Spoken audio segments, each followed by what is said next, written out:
सत श्री अकाल, डॉक्टर संतोख चंडीगढ़ तो ਤੁਹਾਨੂੰ मैं समझावांगा अज अपनी वेट लॉस की जी आप लड़ी लाई सी वीडियो की वो मैं आज नवी वीडियो जोड़ रहा वो है कि प्रोटीन का की रोल है तो कितों प्रोटीन मिलता है, तो सोर्स की है, तो किन्ने रुपए का मिलता है, तो वो बायो अवेलेबिलिटी कितनी हैगी है। ठीक है जी। प्रोटीन तो बिना ना वेट लॉस होएगा ना वेट गेन होएगा। वेट लॉस करना है प्रोटीन की लोड़ हैगी है, वेट गेन करना है प्रोटीन की लोड़ हैगी है। तो कैलरी का आप खास ध्यान रखना है वेट लॉस गेन के। मैं आज वेट लॉस की गल कर रहे हैं। वेट लॉस के बंदे बहुत ज़्यादा ने, तो प्रोटीन का सोर्स तो बिना वो कुछ नहीं कर सकते। अगर बिना प्रोटीन तो उसे वेट लॉस करने की कोशिश की कख नहीं बनना, मोटे हो जाओगे। ठीक है जी। हम आप गल करिए सीधी टू दी पॉइंट आइए। Weight loss with protein from veg source. Veg source के 7 चीज़ा मैं बनाई रिसर्च के मैं 7th बोलांगा। पहले फर्स्ट आप टॉप की चीज़ बाद चो बोलांगे। 7th जी आइटम हैगी टोफू। टोफू पनीर ये मार्केट के 200 ग्राम का 70 रुपए का मिलता है अंदाजे के नाल। ते ये सर्विंग साइज कितनी है, एक टाइम तो टोफू कितना खाना है, वो है 100 ग्राम। 100 ग्राम बने 35 रुपए का। हम 35 रुपए चो प्रोटीन कितना मिलता है, 15 ग्राम, सिर्फ 15 ग्राम मिलता है। 1 ग्राम प्रोटीन कितने का हो गया, 2 रुपए 20 पैसे का। तो यदि बायो अवेलेबिलिटी कितनी हैगी है, 59। बायो अवेलेबिलिटी का मतलब होता है कि असं जो प्रोटीन खाने वो कितना शरीर च जाएगा। 100 खावांगे 59 जाएगा। ठीक है जी। बायो अवेलेबिलिटी तो ये नहीं जिन्ना खा लिया बढ़ गया ढिड के, नहीं होता। जो चीज़ आप खा ली उन्हें ग्राम ढिड चला गया, ये चीज़ नहीं होती है। बायो अवेलेबिलिटी भी नाल देखनी है, ताकि वेट लॉस लोगों के होंगे नहीं है। पनीर खा खा के थक जाते हैं, वेट लॉस नहीं होता। बायो अवेलेबिलिटी नाल देखो। ठीक है जी। ये हो गया 7th पॉइंट। हुण जो 6th पॉइंट है वो है नॉर्मल पनीर। आप पनीर बनाना है घर के बाहरला पनीर असीं नहीं लेना। घर थोड़ी मेहनत करो ताकि वेट लॉस होएगा। घर का पनीर बनाना पीले पैकेट दुध चों।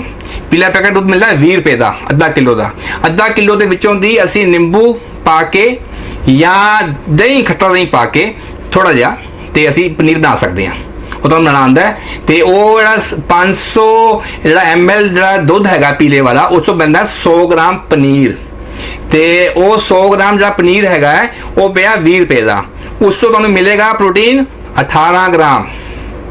बट ये पनीर के विच फैट भी है 20 ग्राम फैट भी है। तो जोड़ा सोयाबीन का टोफू वो 8 ग्राम अपना फैट मिलता है। तो जोड़ा ये कॉस्ट बनती है पर ग्राम जी कॉस्ट बनती है प्रोटीन की फ्रॉम पनीर मिल्क पनीर की वो बनती है 1 रुपया। तो बायो अवेलेबिलिटी हैगी है 48। ठीक है जी। जोड़ा है अपना उस तो उपर आता है लेग्यूम्स होंगे ने, जिस तरह आप कहते हैं राजमा, जिस तरह आप कहते हैं कि चने चिट्टे काले चने, ये मिलते हैं किलो 150 रुपए के। 100 ग्राम मिलता है ये तकरीबन तुहानू 100 ग्राम 150 रुपए का किलो, 100 ग्राम 15 रुपए का पै गया। ये प्रोटीन मिलता है 15 ग्राम प्रोटीन मिलता है। तो 1 ग्राम प्रोटीन 1 रुपए का पेगा तुहानू। यदि बायो अवेलेबिलिटी हैगी है 58। ठीक है जी। पर पंगा की है लेग्यूम्स दे विच, चने विच अभी पंगा की है कि ये कार्बोहाइड्रेट 40 ग्राम कार्बोहाइड्रेट है। इस करके ये थोड़ा जा मतलब कि थोड़ा जा घट मना जाता है। गल करते हैं दुध की। दुध जो 500 ml है वो 20 रुपए का मिलता है। तो 20 रुपए दुध के विचों सानू मिलता है प्रोटीन 18 ग्राम। तो पर जोड़ा ग्राम प्रोटीन फ्रॉम मिल्क जोड़ा है वो बनता है 1 रुपये ते 80 पैसे। पर मिल्क के विच बायो अवेलेबिलिटी ज़्यादा है, 91 की बायो अवेलेबिलिटी हैगी है। ये पनीर तो ते उस तो मैं ऊपर ता रखा है कि ये बायो अवेलेबिलिटी ज़्यादा है। ठीक है जी। हुण नंबर 3 ते गल करते हैं आप।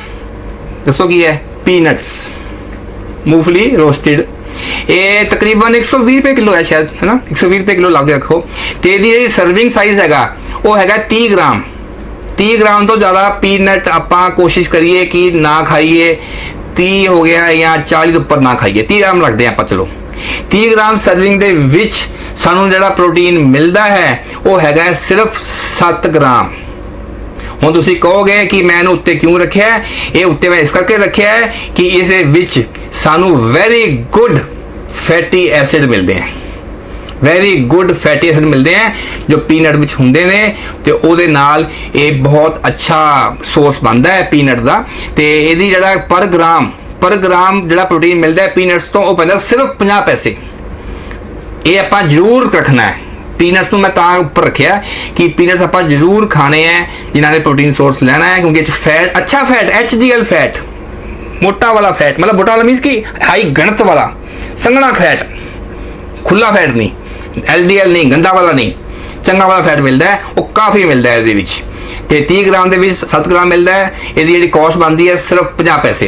हम दूजी सीट पर बैठा जो प्रोटीन वो है लेंटिल्स, है ना, दाल, सिंपल दाल, लाल पीली हरी काली जो भी होंगी है, दालों की कॉस्ट बहुत वेरी करती है। यदि कॉस्ट वेरी करती है 60 रुपये तो लैके 120 के आप विचकारला चुन लिया टॉपिक, समझ लो 80-85 रुपये 80 रुपये चुन लें आप, 80 रुपये की आप दाल ला लें, ठीक है जी। दाल 1 किलो 80 रुपये ला के चलते हैं। 80 रुपये चों असी जी सर्विंग साइज है एक टाइम का वो है 100 ग्राम।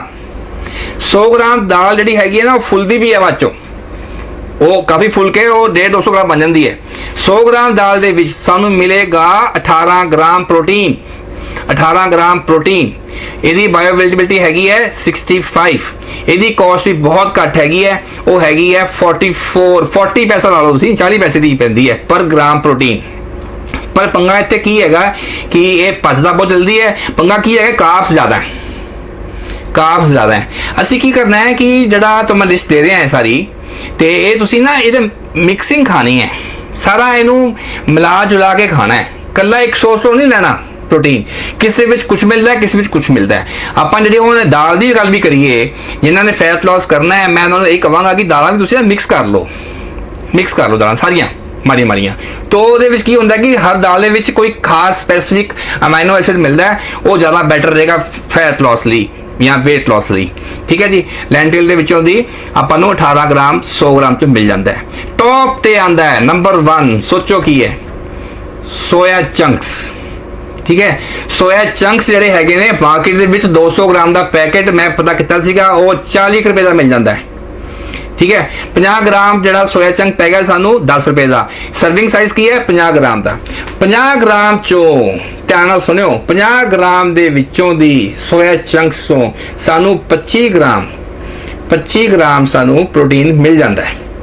ते पर ग्राम कॉस्ट बनती है सिर्फ 40 पैसे, सिर्फ 40 पैसे कॉस्ट बनती है यदी।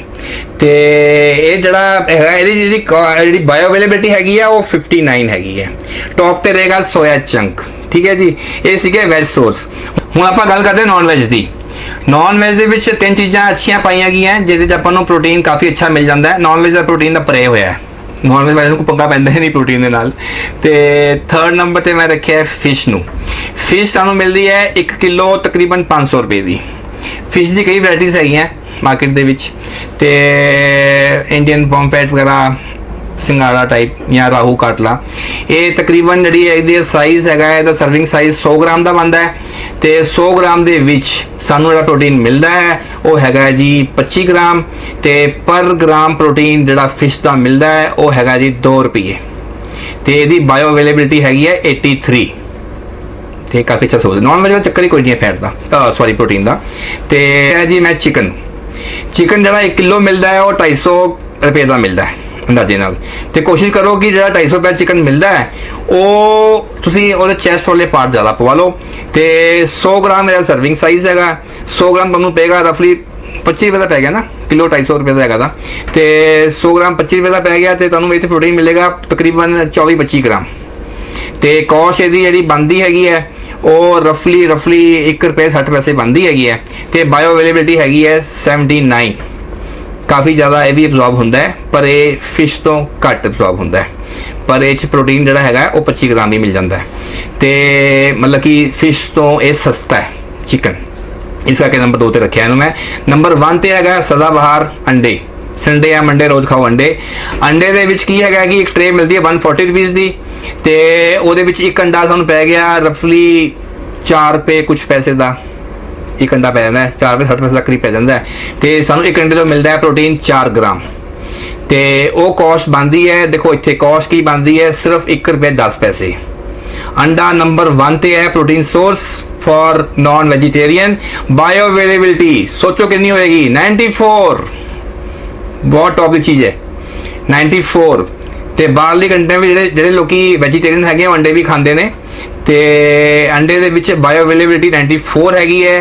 तो सानू अगर आप वाइट पोर्शन लीए तो ਉਹਦੇ ਵਿੱਚ सारा प्रोटीन सानू भरपूर हर तरीके का एसेंशियल ਤੇ नॉन एसेंशियल अवेलेबल हैगा। ਤੇ ਮੈਂ ਹੁਣ ਗੱਲ ਖਤਮ ਕਰਾਂ ਇੱਥੇ। ਤੇ ਵੈਜ ਸੋਰਸ ਦੇ ਵਿੱਚ ਜਿਹੜਾ ਪ੍ਰੋਟੀਨ ਚੰਗਾ ਸੀਗਾ ਸੋਇਆ ਚੰਕਸ ਦੇ ਵਿੱਚ ਟੌਪ ਦਾ ਪਾਇਆ ਗਿਆ, ਤੇ ਨਾਨ ਵੈਜ ਦੇ ਵਿੱਚ ਐਗਸ ਦੇ ਵਿੱਚ ਅੱਛਾ ਪਾਇਆ ਗਿਆ। ਇਹ ਤੁਸੀਂ ਜਿੰਨਾ ਪ੍ਰੋਟੀਨ ਖਾਣਾ ਹੈ, ਖਾਣਾ ਕਿੰਨਾ ਹੈ, ਤੁਸੀਂ ਆਪਣਾ ਬੋਡੀ weight ਲਾ ਲਓ। ਤੁਹਾਡਾ ਸਪੋਜ਼ ਤੁਹਾਡਾ 60 ਕਿਲੋ ਬੋਡੀ weight ਹੈਗਾ ਤੇ ਤੁਸੀਂ 60 ਮਲਟੀਪਲਾਈ ਬਾਈ 0.9 ਜਾਂ 0.8 ਜਾਂ 1, ਮਤਲਬ ਕਿ 60 ਕਿਲੋ ਦਾ ਬੰਦਾ ਤੁਸੀਂ ਲਾਓਗੇ 55 ਗ੍ਰਾਮ, 5 ਗ੍ਰਾਮ ਘਟਾ ਲਓ ਬਸ। 70 ਕਿਲੋ ਦਾ ਵਾਸਤੇ ਹੈਗਾ 65 ਗ੍ਰਾਮ, ਐਂ ਕਰ ਲਓ। ਤੇ ਜਿਹੜਾ 100 ਕਿਲੋ ਦਾ ਬੰਦਾ ਹੈਗਾ ਉਹਦੇ ਵਾਸਤੇ 90 ਗ੍ਰਾਮ ਪ੍ਰੋਟੀਨ। ਇਹ ਬਿਨਾ ਖਾਏ ਤੁਹਾਡਾ weight loss ਨਹੀਂ ਹੋ ਸਕਦਾ। ਇਸ ਕਰਕੇ ਪ੍ਰੋਟੀਨ ਨੂੰ ਇੰਜੋਏ ਕਰੋ, ਪ੍ਰੋਟੀਨ ਨੂੰ ਖਾਓ, ਸਹੀ ਮਾਤਰਾ ਵਿੱਚ ਖਾਓ। ਕੈਲਰੀਜ਼ ਦੇਖੋ, ਬਾਇਓ ਅਵੇਲੇਬਿਲਿਟੀ ਦੇਖੋ ਨੈਟ ਦੇ ਵਿੱਚ, ਉਹਦੀ ਕਾਸਟ ਦੇਖੋ। ਹੁਣ ਦੇਖੋ 60 ਕਿਲੋ ਦਾ ਬੰਦੇ ਨੇ ਖਾਣਾ ਹੈ 55 ਗ੍ਰਾਮ, 1 ਗ੍ਰਾਮ ਜਿਹੜਾ ਪ੍ਰੋਟੀਨ ਰਫਲੀ ਅਪਰੋਕਸੀਮੇਟ ਦੇਖੋ 1 ਰੁਪਏ ਦਾ 2 ਰੁਪਏ ਵਿੱਚ ਵੇਰੀ ਕਰ ਰਿਹਾ, ਤੇ ਰੋਜ਼ ਦੇ ਰੁਪਏ ਬਣ ਗਏ 55, ਮਹੀਨੇ ਦੇ ਖਰਚਾ ਆ ਗਿਆ 1500 ਦਾ ਪ੍ਰੋਟੀਨ ਤੋਂ। ਇਸ ਕਰਕੇ ਆਪਾਂ ਡੱਬੇ ਨਾ ਖਾਈਏ, ਨੈਚੁਰਲ ਰਿਸੋਰਸ ਤੋਂ ਰਹੀਏ। ਹਾਂ, ਜਿਹੜੇ ਬੰਦੇ ਪ੍ਰੋਫੈਸ਼ਨਲ ਹੈਗੇ ਆ ਜਿਨ੍ਹਾਂ ਦੀ ਡੋਜ਼ ਹੁੰਦੀ ਹੈ 2 ਗ੍ਰਾਮ ਪਰ kg, ਠੀਕ ਹੈ ਜੀ, ਉਹ ਬੰਦਿਆਂ ਵਾਸਤੇ ਤਾਂ ਕੋਈ ਚੱਕਰ ਹੀ ਨਹੀਂ ਹੈ ਨਾ, ਉਹਨਾਂ ਨੂੰ ਸਪਲੀਮੈਂਟ ਖਾਣਾ ਹੀ ਪਏਗਾ। ਆਪਾਂ ਜਿਹੜੇ ਬੰਦੇ ਨਾਰਮਲ ਬੰਦੇ ਹੈਗੇ ਆ ਉਹ ਸਪਲੀਮੈਂਟ ਤੋਂ ਮੈਂ ਉਹਨਾਂ ਨੂੰ ਅਵਾਇਡ ਕਰਨ ਨੂੰ ਬੋਲਾਂਗਾ, ਤੇ ਨਾਰਮਲ ਡਾਈਟ ਦੇ ਨਾਲ ਪ੍ਰੋਟੀਨ ਖਾਣ ਤੇ ਆਪਣਾ weight ਘਟਾਉਣ। ਜਿਹੜੇ ਬੰਦੇ ਪ੍ਰੋਫੈਸ਼ਨਲ ਹੈਗੇ ਆ ਉਹ ਪ੍ਰੋਫੈਸ਼ਨਲ ਹੈਗੇ ਆ, ਨਕਲ ਆਪਾਂ ਨਾ ਮਾਰੀਏ ਉਹਨਾਂ ਦੀ, ਉਹ ਪ੍ਰੋਟੀਨ ਖਾਂਦੇ ਆ, ਉਹਨਾਂ ਦੇ ਬਹੁਤ ਹੋਰ ਕਾਰਨ ਹੁੰਦੇ ਆ, ਆਪਾਂ ਫੇਰ ਕਦੀ ਗੱਲ ਕਰਾਂਗੇ। ਓਕੇ ਜੀ, ਬਾਕੀ ਮੇਰਾ ਚੈਨਲ ਸਬਸਕ੍ਰਾਈਬ ਕਰੋ, ਮੇਰੇ YouTube ਚੈਨਲ ਸਬਸਕ੍ਰਾਈਬ ਕਰੋ, ਪੇਜ ਨੂੰ ਲਾਈਕ ਕਰੋ। ਚੰਡੀਗੜ੍ਹ ਤੋਂ ਡਾਕਟਰ ਸੰਤੋਖ ਸਿੰਘ, ਸਤਿ ਸ੍ਰੀ ਅਕਾਲ ਜੀ।